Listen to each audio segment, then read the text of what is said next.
নিষেধ করেছিলেন, তথাপিও গেছিলাম, সহ্য করতে পারিনি। নানা ফিরিয়ে দিয়েছে।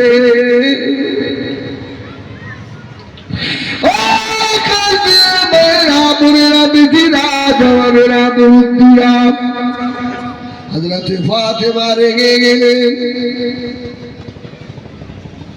খাতুনে জান্নাত রেগে গিয়ে ইমাম হাসান ইমাম হুসাইনকে ধরে মার, এতবার মেরেছে, কেন গিয়েছিলি রে?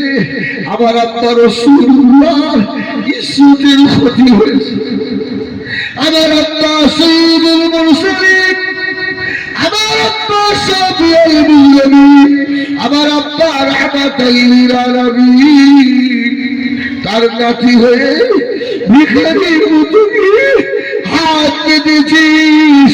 আমার আব্বা মুহাম্মদুর রাসূলুল্লাহ ইজ্জতের ক্ষতি হয়েছে। ইমাম হাসান হুসাইনকে ধরে মার মার, গলা ধাক্কা দিয়ে বাড়ি থেকে বার করে দিয়েছে। কেন গিয়েছিলি রে? ছোট ভাই ইমাম হোসাইন আস্তে আস্তে গিয়ে বড় ভাই হাসানের গলা জড়িয়ে ধরে পাগলের মতো কাঁদছে রে।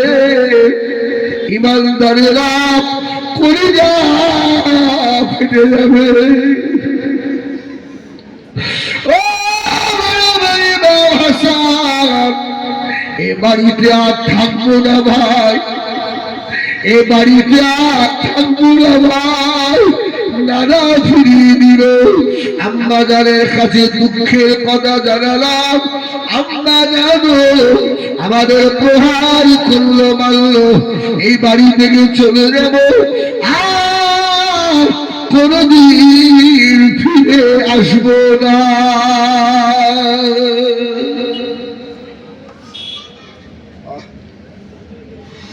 আপনাদের অসুবিধা হচ্ছে? একবার তকবীর দেবে, একটু তকবীর দেন, নারায়ে তাকবীর, জোরে দেন না, নারায়ে তাকবীর। একটু একবার তকবীর দাও তো, নারায়ে তাকবীর বলো তো। আপনি পারবেন? দেন তকবীর দেন, দিন একবার। নারায়ে তাকবীর, আবার দেন, আবার দেন, আবার দেন। নারায়ে তাকবীর, হিজবুল্লাহ, নারায়ে তাকবীর, সিলসিলায়ে হক ফুরফুরা শরীফ, সিলসিলায়ে হক ফুরফুরা শরীফ, নারায়ে তাকবীর। ফার্স্টে একটু ভয় ভয় হচ্ছে, তোমার আস্তে আস্তে আস্তে আস্তে কিরকম পিক আপ বাড়ছে। হ্যাঁ আলহামদুলিল্লাহ বলে। এই ক্ষমতা দিয়ে কি যায়, কে ভোর আল্লাহ দিয়েছে। হ্যাঁ গুড, একদম। আমি একটু চা খাচ্ছি, শরীর ভালো না, জল, বুঝতে পারছেন? শুধু বক্তব্য মানে কি শরীর সব ভিতর যাও। হ্যাঁ একটু শিখিয়ে করেন লা ইলাহা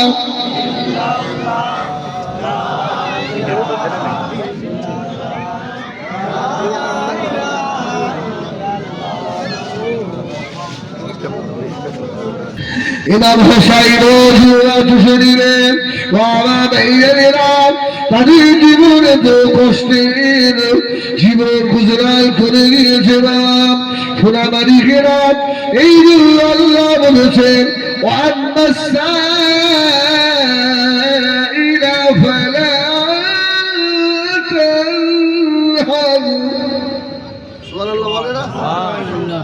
আচ্ছা গজল বললি বাবা না, আর কোরআন শরীফ পড়লি সুবহানাল্লাহ বলবো না, তোদের ব্যায়াম হবে। হ্যাঁ গজলে সুবহানাল্লাহ ঠিক আছে, কি আর কোরআনে সুবহানাল্লাহ ঠিক নেই। আল্লাহ কোরআন শরীফে জানালেন ওয়া আম্মাস সাইলা ফালা তানহার। কি বলো তোমরা ভিখারিকে, ভিক্ষুক, সাইলকে ফিরিয়ে দিও না। কে বলেছে কথা? আল্লাহ ভিখারিকে কোনদিন ফেরাবে না। তুমি জানো না কোন ভিখারি কি রূপ ধরে এসে দাঁড়ায়। ফুরফুরা শরীফে পাগলের আড়ত ছিল একটা সমস্যা। কি ছিল? পাগলের আড়ত ছিল। একটা পাগল ছিল আলম পাগল বলে, বুঝলেন? কত পাগল। আর ওই আবু হুরায়রা সিদ্দিকীর আব্বার নাম কি ছিল? আমরা বলতাম গুরু হুজুর। আপনার গোলাম রহমান সিদ্দিকী চিনতে পারেন? চিনতে পারেন? ছোট হুজুরের মাজার পার হয়ে গিয়ে মাজারের বাড়ির এই পাশের যে বাড়িতে,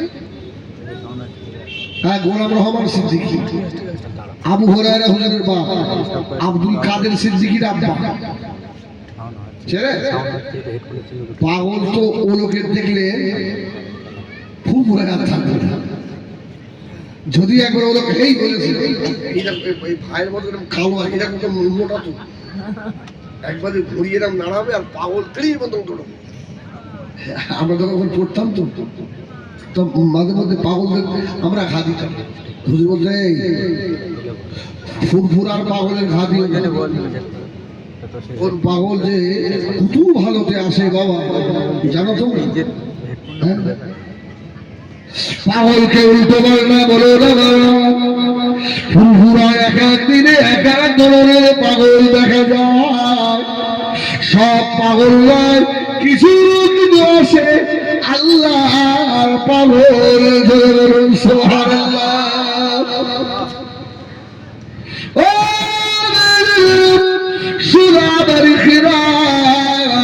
আল্লাহর পাগল কিছু আসে, কিছু মুস্তান পাগল থাকে। এই জন্য ফকিরকে দাঁড়াবেন না, ফকিরকে হাঁকিয়ে দেবেন না। আল্লাহ বেজার হবে যদি মনে ব্যথা পেয়ে যায়। আর ফকির যদি একবার ঘুরে বলে দেয় আল্লাহ একে ধনী করেছো, এ আবার মনে ব্যথা দিল, কষ্ট দিল, আল্লাহ ওকে ভিখারি করে দাও, ওই ফকিরের দোয়া যদি কবুল হয়ে যায়। এই জন্য লেখক করেছে নদীর কুল ভাবে অকুল করে, এই তো নদীর খেলা। সকাল বেলার ধনীর চুল, ফকির সন্ধ্যা বেলা। ঠিক না বল? সকালে ধনী, সন্ধ্যেবেলা আবার ভিখারিও হয়ে যাবে। এই জন্য বাবা রমজান শরীফের মাস এসে ধনীদের একটু বোঝা উচিত। খোদায় থাকলে কত কষ্ট হয়, পিপাসায় কত কষ্ট হয়। এটা ট্রেনিংয়ের মাস। সারা মাস ধরে, সারা বছর ধরে গরিবের পাশে থাকা।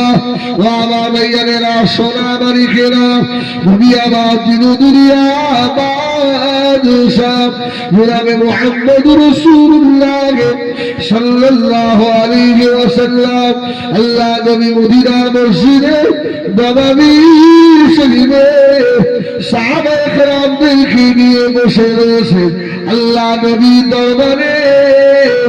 এক গ্রাম্য মানুষ এলো, একদম দেখতে ভালো না, কালো মুশরিক দেখতে। আল্লাহ পাকের দরবারে তিনটে কালো মানুষ খুব প্রিয়। জোরে বলুন, তিনটে কালো মানুষ আল্লাহর দরবারে খুব দামি। তিনটের মধ্যে এক নাম্বার হলো হযরতে বেলাল হাবশী। সুবহানাল্লাহ বলেন। বেলাল হাবশী আল্লাহর দরবারে অনেক দামি।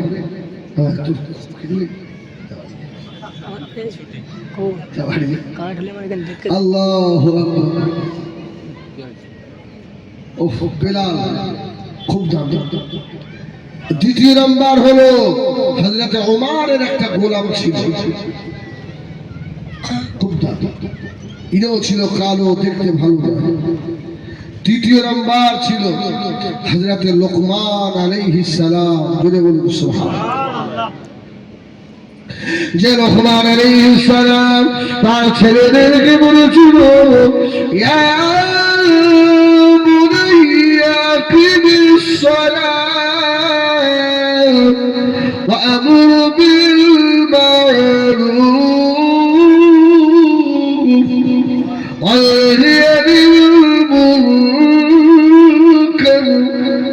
واصبر على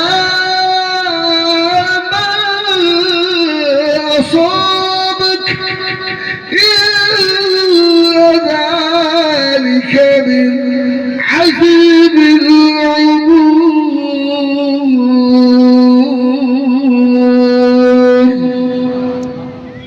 তো সোনা ধরে বলো আল্লাহ। এই চারটে কারণে কালো মানুষটা দামি। এক নম্বরে কি, তার ছেলেকে ডেকে বললো ইয়া বুনাইয়া, ইয়া আমার কলিজার টুকরা, আকিমিস সালাত, নামাজ প্রতিষ্ঠিত করো। ওয়ামুরু বিল মাহরুফ, সৎ কাজের আদেশ করো। ওয়ানহি আনিল মুনকার, মানুষকে অসৎ কাজ থেকে বিরত রাখো। واصبر على ما أصابك إن ذلك من عزم الأمور, বেশি বেশি সবর ইখতিয়ার করো। জোরে জোরে বলেন না সুবহানাল্লাহ। আমাদের রাগ হয়ে গেলে আমরা অনেক সময় মুখে চড়াই, অনেকে দেয়ালে মাথাও ঢুকি, আছে না নেই? হ্যাঁ, এরা খুব ভালো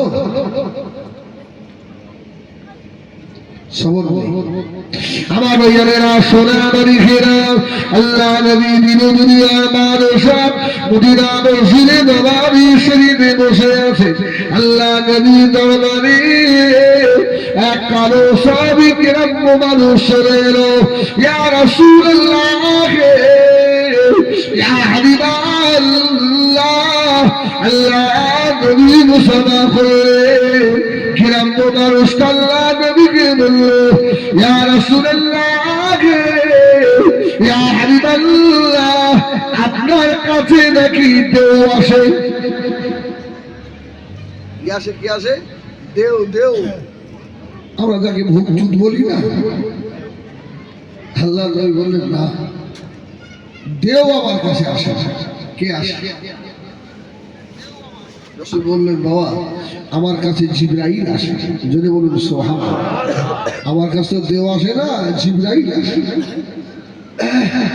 আল্লাহ নবী জবাব দিলেন, আমার গ্রাম মুসাফিরে একটু আগে জিবরাইল এসেছিলেন। হযরত জিবরিল আমিন কোরআন শরীফের ছোট্ট একটা সূরা আমাকে দিয়ে গেছে। কোন সূরা? বিসমিল্লাহির রহমানির রহিম।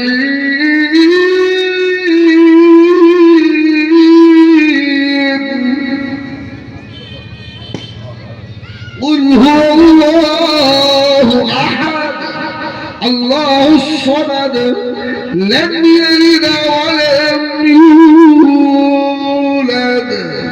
ওয়া লাম ইয়াকুল লাহু কুফুয়ান আহাদ। সুবহানাল্লাহ বলে ছোট্ট একটা সূরা। এই সূরার কত দাম জানেন? আল্লাহ রাসূল ফরমাচ্ছেন, আমার কোন উম্মত যেন হাসরের ময়দানে এমন একটা উম্মত এমন থাকবে না যার নামায় আমলে পাক কালাম কোরআন খতম করার সওয়াব থাকবে না। সুবহানাল্লাহ। সবার নামায় আমলে যেন কোরআন শরীফ খতমের সওয়াব থাকে। আপনাদের গ্রামে কি তারাবি হচ্ছে?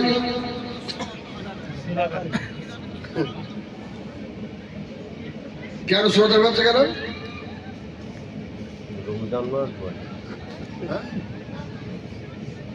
খতম হচ্ছে না? কেন? নসিব খারাপ তাই তোমাদেরকে খতম হয় না।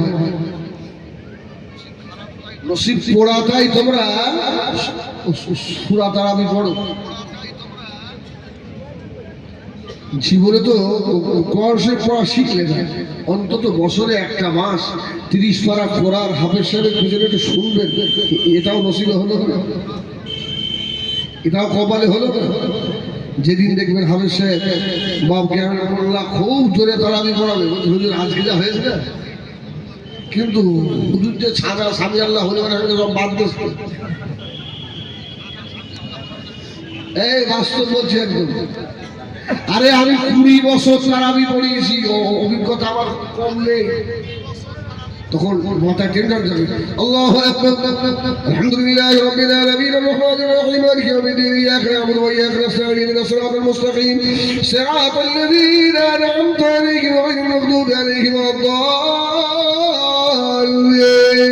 আলিফ লাম মীম যালিকাল কিতাবু লা রাইবা ফীহ শুরু হয়ে গেল এখন বলে ওই আপনার আল্লাহু আকবার নিয়ত করে কিছু দোয়া কালাম আছে হ্যাঁ কি আছে এটা হ্যাঁ সারা আছে সারা আছে তাহলে আল্লাহু আকবার আলহামদুলিল্লাহ এই সারা কখন পড়েছে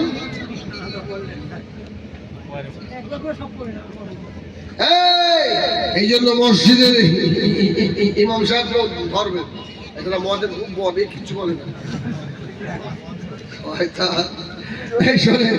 আসলে দোষ তো ইমাম সাহেব দোষ তো আপনাদের হুজুর আরেকটু জোর হবে না হুজুর আরেকটু জোর দিতে হয় নাকি ইমাম সাহেব দেখতেছিলাম সুরা তারাবি 5,000 টাকা দিয়ে তো সালাওয়ালা বাঁধতে যাবো শেষ করতে আল্লাহু আকবার না না কোরআন শুনবেন তো মক্কা শরীফে যাবেন কোরআন শুনবেন তো মদিনা শরীফে যাবেন সুবহানাল্লাহ যেন মনে হবে কোরআন শরীফ নাজিল হচ্ছে সুবহানাল্লাহ কি মধু আমরা ফজরের নামাজে গেছি আর আমাদের দিক কি হয় কাজ শেষ করে ভালো হয় ফজরের নামাজে সূরা আপনার রহমান ধরেছে যেন মনে হলো ধরলো আর ছাড়লো আরেকটু পড়লে যেন খুব ভালো হতো সুবহানাল্লাহ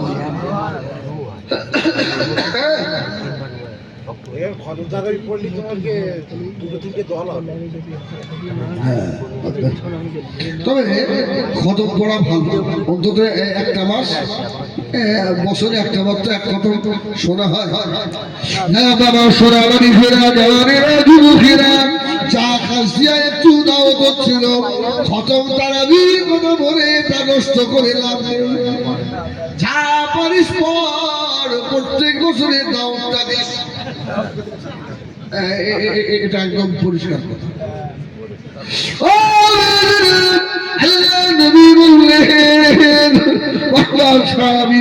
আমি রাসূলুল্লাহ আমার কাছে দেও আসে না আমার কাছে ফেরেশতা জিবরাইল আসে একটু আগে এসেছিল আমাকে কোরআন শরীফের সূরাটা দিয়ে গেছে যারা বলুন সুবহানাল্লাহ কিরাম লোকটা বলছে ইয়া রাসূলুল্লাহ এই সূরাটা পড়লে কি হবে আমার নবী বলতে জানো আল্লাহর কোরআন 30 পারা এই সূরাটা ছোট্ট সূরা একবার পড়লে 10 পারা পড়ার সওয়াব হবে যদি বলুন সুবহানাল্লাহ সেই বলেছে এই সূরাটা একবার পড়লে 10 পারা পড়ার সওয়াব হবে কত লাভ নিয়ে ঠেলে দিয়েছে মুহাম্মদ সাল্লাল্লাহু আলাইহি ওয়াসাল্লাম একটু পরে আমি আপনার সঙ্গে একটু পড়ি জোরে বলো একটু পরে আল্লাহ রাসূল পড়লেন ওর সঙ্গে সঙ্গে গ্রাম ওই কালো মানুষটা ও পড়ে ফেলেছে সুবহানাল্লাহ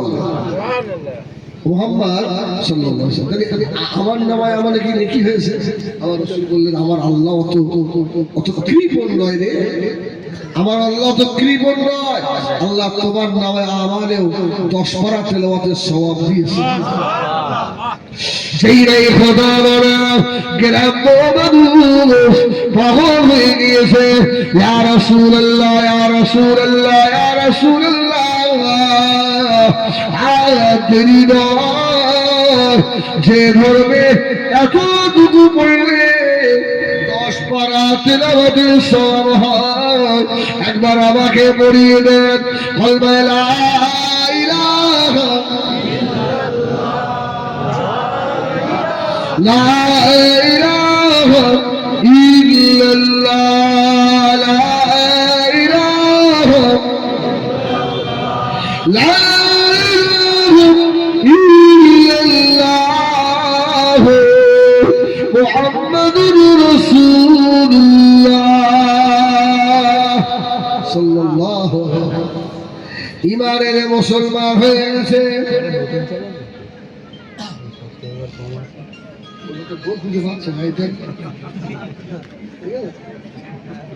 আল্লাহু আকবার। মানুষটা তকবীর দিয়ে কলেমা বলে দিল। আল্লাহ নবী সাহাবী পাশে বসেছিলেন, ছুটে বাড়িতে চলে গিয়ে বিবি সাহেবাকে বলে, ওরে আমার বিবি রে, আমাদের গোয়ালের ভিতরে যে উটটা রয়েছে, যে উটটা রয়েছে তাড়াতাড়ি বার করে না। বিবি বলল, তুমি বললে বার করে দেবে নাকি? উটনি তোমার একা, আমার হক নেই।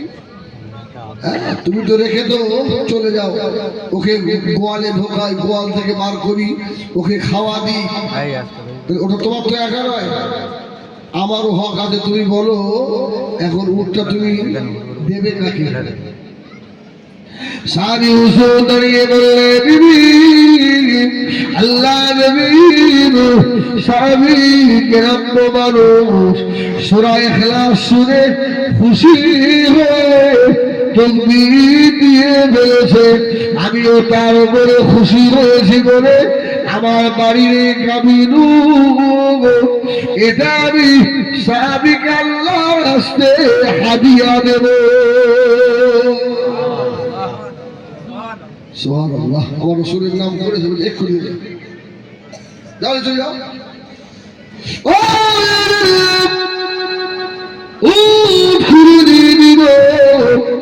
আল্লাহ নবীর সঙ্গে গিয়ে বললেন, ইয়া রাসূলুল্লাহ, ইয়া হাবিবাল্লাহ, এই গ্রাম্য কোনো গরীব মানুষটাকে এই উটটা আমি দিয়ে দিলাম খুশি হয়ে। আল্লাহ এত খুশি হলে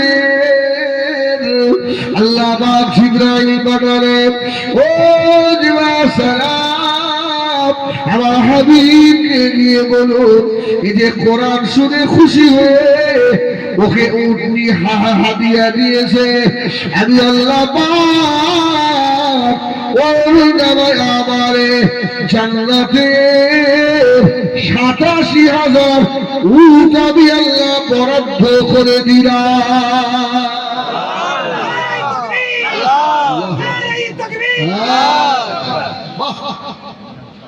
বলেন আল কোরআনের আলো, আল হাদিসের আলো আমাদের কাজদিয়া ফুটবল ময়দানের মহান ইসারের সওয়াব, আমাদের কাজদিয়া ফুটবল ময়দানের মহান ইসারের সওয়াব মাসলাকে আবু বকর সিদ্দিকী, মাসলাকে আবু বকর সিদ্দিকী দাদা হুজুর পীর কেবলা রাহমাতুল্লাহ আলাইহির সিলসিলার মুরিদ মুতাকিদিন বা শ্রোতা বৃন্দ, নারী বেশরীক আল্লাহুম্মা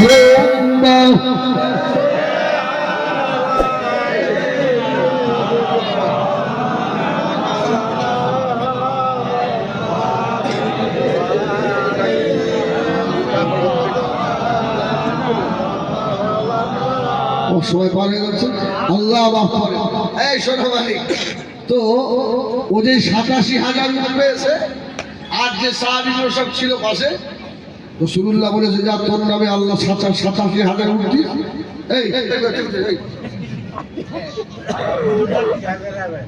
এই শোনে, অন্যান্য যা সাহাবী ছিল পাশে বসে সব বাড়িতে দৌড়, জোরে বলুন সুবহানাল্লাহ।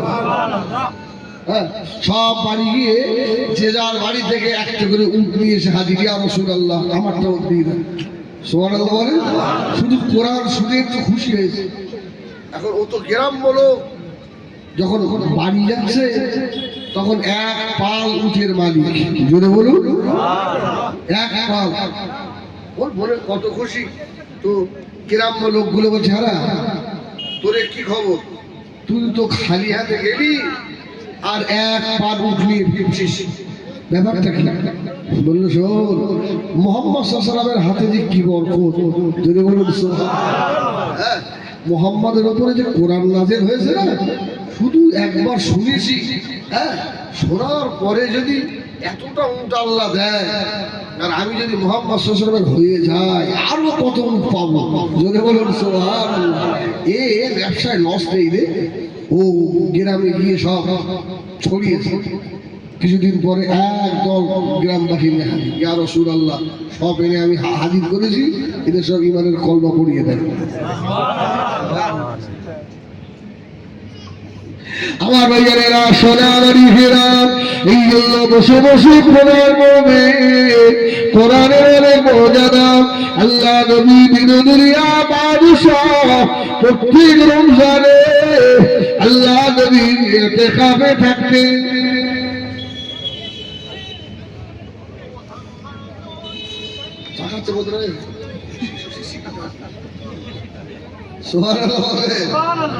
আল্লাহু আকবার। ও আমার ভাইয়েরা সোনারি ফেরা, নবী আমার এমন অদূষণ নবী মদিনা শরীফের বাজারে আল্লাহর নবী ঘুরে বেড়াচ্ছেন। জোরে বলো রাসূলুল্লাহ মদিনার বাজারে ঘুরছে। হ্যাঁ যা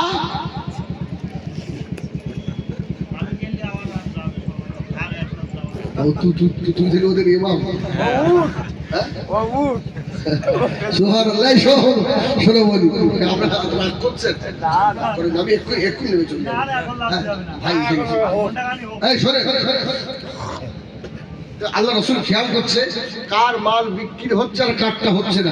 এই যে রমজান শরীফে যখন যাবেন বাজারে, হ্যাঁ আপনারা খেয়াল করবেন যে কোন গরিব মানুষ দুটো শাক নিয়ে বসে রয়েছে, ওর বিক্রি হচ্ছে না, আমি একটু ওর মালটা খারাপ, ওটা আমি সুবহানাল্লাহ বলি। এই মন মানসিকতার লোক আমিও নয়, আমি অসল লিখি, আমারও মনে হয় যে ভালো মালটা লিখে ভালো কি। আল্লাহু আকবার। আমার রাসূলুল্লাহ মদিনার বাজারে ঘুরছেন আর দেখছেন কার মালটা বিক্রি হচ্ছে না। কি আদর্শবান নবী দেখেন। রাসূলুল্লাহ নজরে পড়ে গেছে এক কোনায় একজন কালো জীর্ণ মানুষ এই মাঠ থেকে দুটো শাক নিয়ে এসে তুলে নিয়ে চুপ করে শাক বসে যায়। ওর দিকে কেউ একবার তাকায় না, আর ও বেচারি লোকের মুখের দিকে ফেল ফেল ফেল তাকায়। আমার রাসূলুল্লাহ ঘুরছেন যদি সবার বিক্রি হচ্ছে, ওর হয় না। নবী আমার দুনিয়ার বাদশাহ হাবিবুল্লাহ গোলাম মুহাম্মদ রাসূলুল্লাহ সাল্লাল্লাহু আলাইহি ওয়াসাল্লাম আল্লাহ নবী পিছন দিয়ে আস্তে আস্তে গিয়ে সাহাবীর বগলের তলায় হাত ঢুকিয়ে দিয়ে চোখ ধরেছে।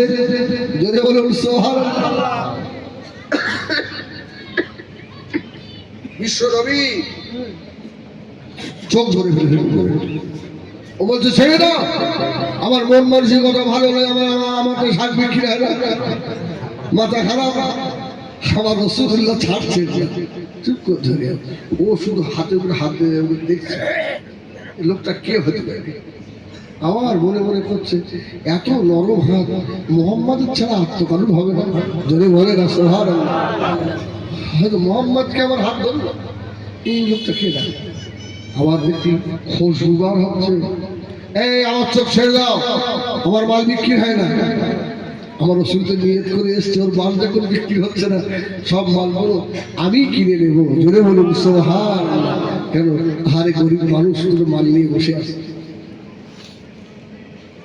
অনেকক্ষণ পরে হাত দিচ্ছে আর দেখছে আমার রাসূল বলছে আচ্ছা তুমি বলো তো আমি কে। বলছে এইবার বুঝতে পেরেছি মুহাম্মদ সাল্লাল্লাহু আলাইহি ওয়াসাল্লাম। জোরে বলুন সুবহানাল্লাহ। আমার রাসূলুল্লাহ ঘুরে দাঁড়িয়ে হারে গ্রাম্য শাক তুলে বিক্রি করা কালো কুৎসিত মানুষটার বুকের সঙ্গে রাসূলের পাক জড়িয়ে ধরেছে। জোরে বলুন সুবহানাল্লাহ।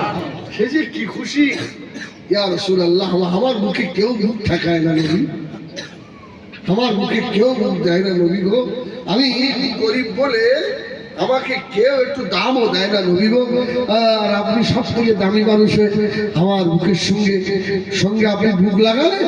সুবহানাল্লাহ বলেন। বাদ দাও বাবা, মানুষ হিসাবে আল্লাহর দরবারে সব তো সমান, সব সমান। বাদ দাও। আচ্ছা তোমার এই শাকের দাম কত? সুবহানাল্লাহ বলেন। এই জন্য বাজারে যাবেন, গিয়ে দেখবেন যে অসহায় যার মালটা বিক্রি হচ্ছে না, হয়তো একটু খারাপ, আর 2 টাকা দাম দাম বেশি বলছে লোভে গরিব মানুষ, আচ্ছা ঠিক আছে তাই তো ভাই তুমি মালটা মধ্যে সুবহানাল্লাহ। আর ওই সময় এই হাদিসটা মনে করবেন, আমার রাসূলুল্লাহ শাক ব্যাপারীর কাছ থেকে এইভাবে শাক দিয়েছে। সুবহানাল্লাহ বলে একটা সুন্নাত আদায় হয়ে গেল, একটা সুন্নাত আদায় হয়ে গেল। আল্লাহ নবী ঘুরে দাঁড়িয়েছে, বাবা সাগর সাহাবী, ইয়া রাসূলুল্লাহ ইয়া হাবিবাল্লাহ, এই শাকগুলো নিয়ে যান, পয়সা দিতে হবে না। জোরে বলুন সুবহানাল্লাহ। আমার নবী যে আমার সঙ্গে মুখে মিলেছে, জোরে বলুন সুবহানাল্লাহ। ও নবীরা, কোন নেতা আছে গ্রামের অসহায় মুখে মুখে মেলে? একমাত্র মুহাম্মাদুর রাসূলুল্লাহ ছাড়া। ও ঘুরে দাঁড়িয়ে আল্লাহ নবী নূরের হাত ধরে কলমা পড়ে দিল। আল্লাহ নবী বললেন, আমার সাহাবীরা, বাবারা শুনে রাখো, গরিবের মর্যাদা আল্লাহ দরবারে অনেক বেশি। আল্লাহ নবী দিন দুনিয়ার বাদশাহ জনাবে মুহাম্মদুর রাসূলুল্লাহ সাল্লাল্লাহু আলাইহি ওয়াসাল্লাম বললেন, যদি কেউ গরিবকে এতিমকে সাহায্য করে, ভালোবাসে, এতিমের মাথায় যদি হাত রাখে, আমি রাসূলুল্লাহ ও যেন আমার মাথার উপরে হাত রাখলো। ধরে বলুন সুবহানাল্লাহ। ও আল্লাহ নবী দয়ার নবী আমার, কি আছে বলুন আলহামদুলিল্লাহ। এটাই আমাদের ছেলেদের আনন্দ, ঠিক কিনা? আরে এটাই আমাদের ছেলেদের আনন্দ। আমার কিছু লোকের ফাটে না, ফাটে না। ইসাক সিদ্দিকীর এত তাকবীর দিয়ে আনতে হবে কেন? ইসাক সিদ্দিকী কি হয়ে বলেছে? এই ইসাক সিদ্দিকীর যে 1 ফোঁটা বেলার, ওর দাম কত জানিস? জোরে বলুন সুবহানাল্লাহ। ইসাক সিদ্দিকীর 1 ফোঁটা রক্তের দাম কত জানিস? হ্যাঁ, আমার মনে হয় সারা ভারতবর্ষ বিক্রি করলেও ইসাক সিদ্দিকী হুজুরের 1 ফোঁটা রক্তের দাম হবে না। জোরে বলুন সুবহানাল্লাহ। কেন? ইসাক সিদ্দিকী হলেন আবু বকর সিদ্দিকের বংশ। জোরে বলবেন না সুবহানাল্লাহ। কেন জ্বলে? তোমার জ্বলে কেন? জবাব দিতে হবে তোমার। হ্যাঁ, কার নামে বলে তোমার জ্বলছে? তোমার জবাব